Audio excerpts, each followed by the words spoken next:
The abandoned palace in Gorzów near Warsaw could almost be the set for a horror movie. This was the main building back in the days? Yes, it was the main building built in 18th century. It's actually the family manor of Count Michał Sobalski and his sister Isabella, confiscated by the communists after World War II.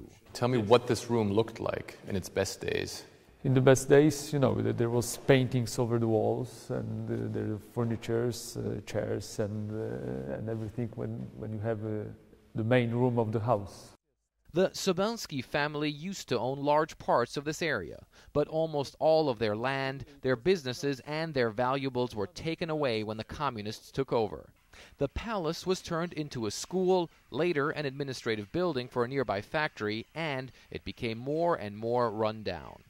The irony, Count Sobalski had to buy the building back from the Polish government. Now he wants to rebuild it and turn it into a hotel.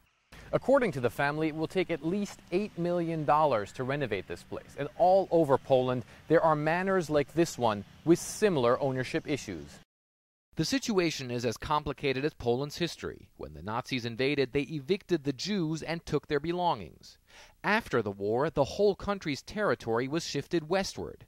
Germans were thrown off their land in the west to make way for Poles who lost theirs in the east. Finally, the communists nationalized almost all privately owned property. It's not clear how many claims there are on confiscated properties, but lawyers say they must run in the billions. It's a huge sum and very complicated, he says, as we're talking about around 10,000 potential cases in Warsaw alone. It's impossible to calculate on a national scale.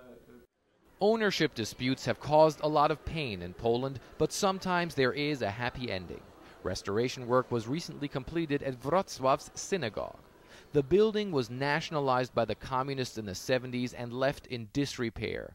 This is what it looked like when the Jewish community got it back in the 90s.